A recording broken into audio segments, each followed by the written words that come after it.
Hello guys, this is शिक्षा उपाध्याय। आप सभी का हमारे यूट्यूब चैनल बीएलएड कोर्स पर हार्दिक स्वागत है। गाइस, आज के सेशन में हम डिस्कस करने वाले हैं इंक्लूसिव एंड एक्सक्लूसिव एजुकेशन यानी कि समावेशी शिक्षा और बहिष्कृत शिक्षा के बारे में। तो इसमें से ज़्यादा इम्पोर्टेंट जो है वो समावेशी शिक्षा है। आपका अगर सीटेट का एग्ज़ाम होगा या टेट का एग्ज़ाम होगा तो उसमें भी इंक्लूसिव एजुकेशन के बारे में पूछा जाता है। तो चलिए गाइस, हम देखते हैं इंक्लूसिव एजुकेशन क्या है।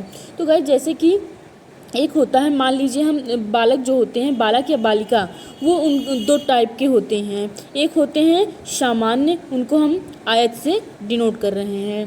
आयत से जो सामान्य है उनको आयत से डिनोट कर रहे हैं, और जो विशिष्ट हैं यानी स्पेशल हैं उनको हम त्रिभुज से डिनोट कर रहे हैं। यानी जो ये है ये एवरेज चाइल्ड के लिए हो गया, और जो ये है ये स्पेशल चाइल्ड के लिए हो गया। तो गाइज, प्राचीन समय में सामान्य शिक्षा दी जाती थी, केवल सामान्य बालकों के लिए दी जाती थी। तो जैसे कि ये केवल सामान्य बालक इसमें पढ़ने जाते थे। सामान्य बालक, ये सभी आयत है तो सामान्य बालक के लिए था। जो सामान्य स्कूल था वो सामान्य बालक के लिए था, या सामान्य शिक्षा कहे जो था वो सामान्य या एवरेज चाइल्ड के लिए था। फिर उसके बाद आता है विशिष्ट शिक्षा। विशिष्ट शिक्षा में त्रिभुज हम बना रहे हैं, क्योंकि इसमें केवल विशिष्ट जो व्यक्ति रहता था, या विशिष्ट जो छात्र या छात्राएं रहती थी, केवल उनको ही शिक्षा दिया जाता था। फिर इसके बाद एक नया कॉन्सेप्ट आया, एकीकृत शिक्षा, यानी कि इंटीग्रेटेड एजुकेशन। इंटीग्रेटेड एजुकेशन में जो एवरेज चाइल्ड थे वो भी थे, और जो स्पेशल चाइल्ड थे वो भी थे। लेकिन इसमें ये कमी थी कि ये स्कूल भले ही रहता था एक, लेकिन उनका पाठ्यक्रम अलग रहता था। उनका हर एक चीज़, उनका मतलब कोई भी एक्टिविटी होती थी तो हर एक एक्टिविटी उनकी अलग रहती थी, उनकी क्षमता योग्यता के अनुसार रहता था। यानी रहते थे भले एक ही स्कूल में, लेकिन उनको हर एक काम मतलब डिवीज़न के अकॉर्डिंग होता था। कुछ कार्य उनको दिया जाता था, कुछ कार्य उनको योग्यता और क्षमता के अकॉर्डिंग ही दिया जाता था। यानी कि भले ही एक स्कूल में थे, लेकिन इन लोगों को अलग अलग बैठाया जाता था।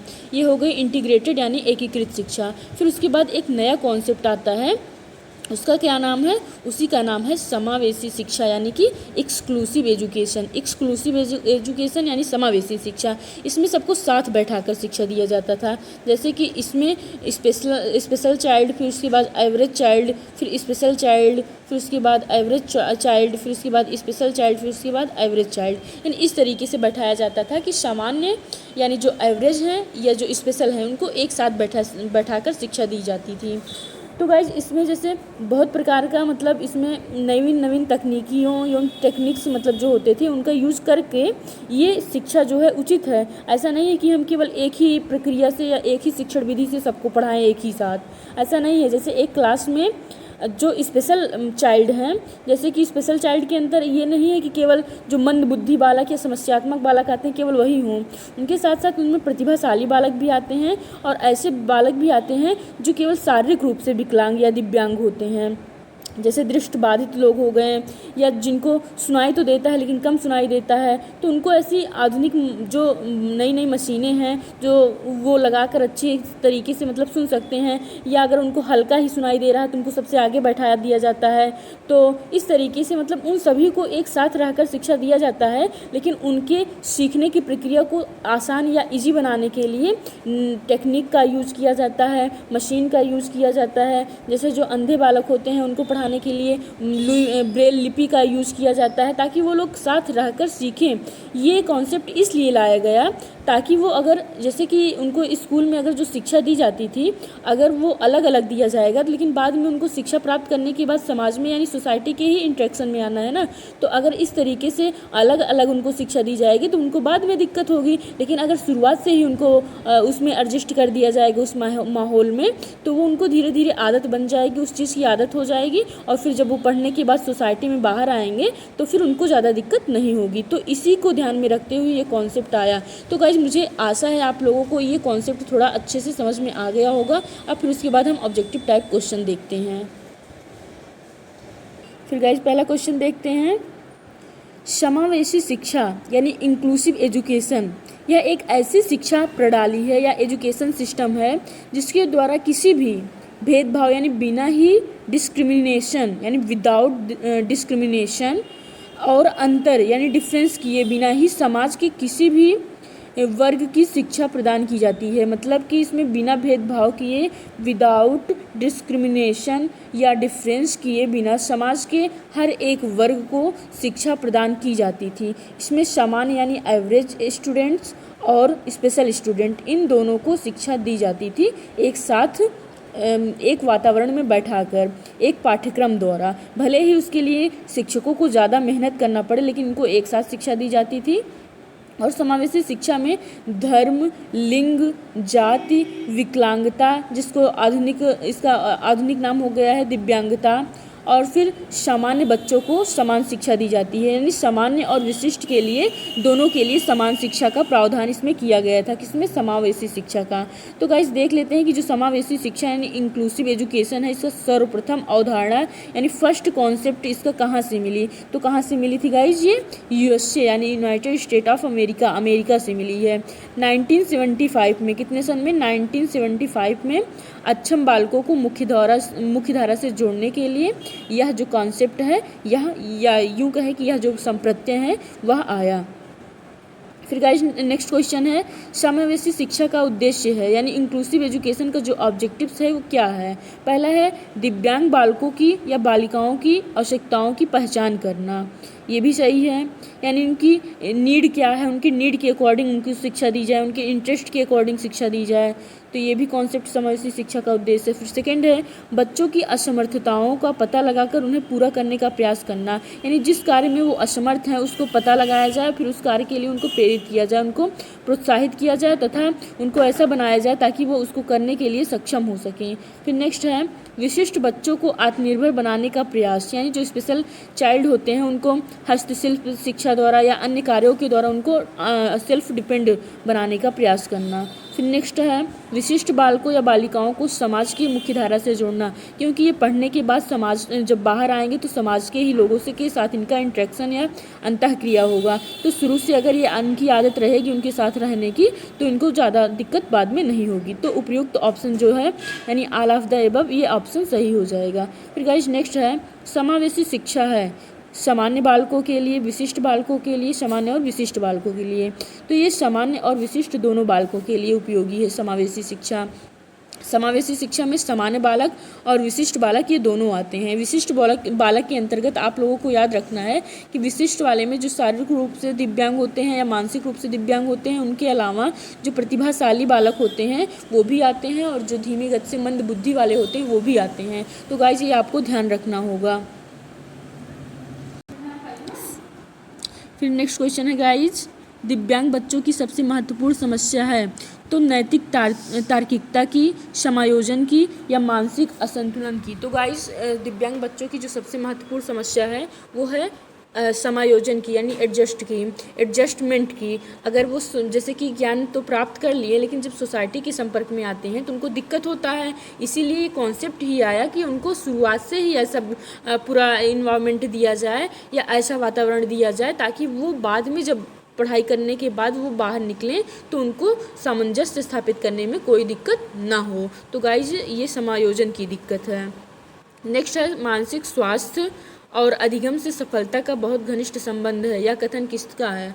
तो यह कथन है फ्रेंडसन का। किसका है? फ्रेंडसन का। नेक्स्ट है दिव्यांग बच्चों के साथ शिक्षक को किस प्रकार का व्यवहार करना चाहिए। तो गाइस दिव्यांग बच्चों के साथ यानी जो हैंडीकेप्ड चाइल्ड होते हैं उनके साथ बच्चों को मतलब जो टीचर हैं वो प्रेम पूर्वक उनको व्यवहार करना चाहिए। उनके साथ जो बिहेवियर उनका होना चाहिए टीचर का बच्चों के साथ वो प्रेम पूर्वक रहना चाहिए, अफेक्शन से पूर्ण रहना चाहिए। नेक्स्ट है समावेशी शिक्षा के अंतर्गत आते हैं। तो गाइस समावेशी शिक्षा के अंतर्गत अधिगम अक्षमता वाले बच्चे भी आते हैं, श्रवण दोष वाले बच्चे भी आते हैं, दृष्टि दोष वाले बच्चे भी आते हैं, प्रतिभाशाली बच्चे भी आते हैं और एवरेज बच्चे भी आते हैं। प्रतिभाशाली बच्चों के संपर्क में अगर एवरेज बच्चे आएंगे तो उनको भी थोड़ा ज्ञान बढ़ेगा, उनका भी ज्ञान बढ़ेगा, वो भी कुछ सीखेंगे, और जो प्रतिभाशाली बच्चे हैं उनका भी थोड़ा आत्मविश्वास बढ़ेगा। तो गाइज इसीलिए ये कॉन्सेप्ट में आया। ये सक्सेस होगा अगर इसको लिए जो भी प्रावधान किए गए हैं वो सभी हर मतलब अपनाए जाएं। तो जैसे टूल्स बहुत टाइप के हैं तो स्कूल में टूल्स रहना चाहिए, और स्पेशल जो टीचर होते हैं यानी उस फील्ड में जो जानकारी उनको रहती है वो टीचर भी रहने चाहिए। तो इस तरीके से अगर व्यवस्थाएं हैं तो ये जो शिक्षा है ये बहुत ही प्रभावी या इफ़ेक्टिव या बहुत ही सही माना जाता है। सक्सेसफुल प्रोसेस ये है। फिर गाइज नेक्स्ट क्वेश्चन है, भारतीय संविधान में कौन से अनुच्छेद यानी जो इंडियन कॉन्स्टिट्यूशन है उसमें किस आर्टिकल में दिव्यांग व्यक्तियों से या हैंडीकेप्ड चाइल्ड से के बारे में मतलब इनसे संबंधित है, हैंडीकेप्ड चाइल्ड से संबंधित है। तो कौन सा आर्टिकल है? तो है 41 व 46, यानी पहला ऑप्शन आपका सही हो जाएगा। नेक्स्ट है अपंगता का कारक नहीं है। तो गाइज अपंगता का कारक जो है यानी फैक्टर वो मनोरंजन नहीं है, बाकी बीमारी है, जन्मजात अनियमितता है, दुर्घटना, ये एक्सीडेंट है, डिसीज कोई हो जाता है या जन्मजात कोई अनियमितता हो जाती है। तो ये जो फैक्टर हैं इसके कारण बच्चे हो सकते हैं कि वो अपंग या हैंडीकेप्ड हो जाएं, लेकिन मनोरंजन इसका कारक नहीं है। फिर नेक्स्ट है ब्रेल लिपि का आविष्कार किसने किया है? तो गाइस नाम से स्पष्ट हो जाता है कि लुई ब्रेल जो हैं यही ब्रेल लिपि के आविष्कारक हैं। ये जो लुई ब्रेल हैं कहाँ के निवासी थे? ये फ्रांस के निवासी थे। और गाइस आपको बता दें कि जो ब्रेल है, ब्रेल लिपि, तो इसमें कितने अक्षर होते हैं? इसमें 256 अक्षर होते हैं। कितने अक्षर होते हैं? 256 अक्षर होते हैं। और इसका आविष्कार जो किए थे लुई ब्रेल लिपि का वो 1821 में किए थे। कितने में किए थे? 1821 में किए थे। फिर गाइस नेक्स्ट क्वेश्चन है, ये हो गया। फिर नेक्स्ट है भारतीय ब्रेल लिपि कितने डॉट पर आधारित है? यानी भारतीय ब्रेल लिपि जो है वो कितने डॉट पर आधारित है? तो वो 6 डॉट पर आधारित हैं। कितने डॉट पर आधारित हैं? 6 डॉट पर आधारित हैं। फिर गाइस नेक्स्ट है विकलांगता के कितने प्रकार हैं? तो विकलांगता के 4 प्रकार हैं। कौन कौन से? श्रवण बाधित हैं, दृष्टि बाधित, एक श्रवण बाधित है, श्रवण यानी कि सुनने से रिलेटेड, दृष्टि बाधित यानी देखने से रिलेटेड, वाणी बाधित यानी साउंड से रिलेटेड, यानी उनको बोलने में दिक्कत होती है, जैसे हकलाना हो गया कि बच्चे बीच बीच में हकलाने लगते हैं, तो ये वाला। और फिर उसके बाद एक आता है अस्थि बाधित यानी शारीरिक से शरीर से रिलेटेड। तो गाइस विकलांगता के कितने प्रकार हैं? 4 प्रकार के हैं। फिर गाइस नेक्स्ट क्वेश्चन है सामान्य बच्चों का IQ यानी कि इंटेलिजेंस क्वेश्चन यानी बुद्धि लब्धि कितना होता है? तो गाइस जो सामान्य बच्चे होते हैं यानी जो एवरेज चाइल्ड होते हैं उनका जो IQ होता है, बुद्धि लब्धि होता है, वो कितना होता है? 90 से 110 के बीच में होता है, 90 से 110 के बीच। और अगर बात की जाए प्रतिभाशाली बच्चों की तो उनका IQ 130 से अधिक होता है। कितने से अधिक होता है? 130 से अधिक होता है प्रतिभाशाली का IQ।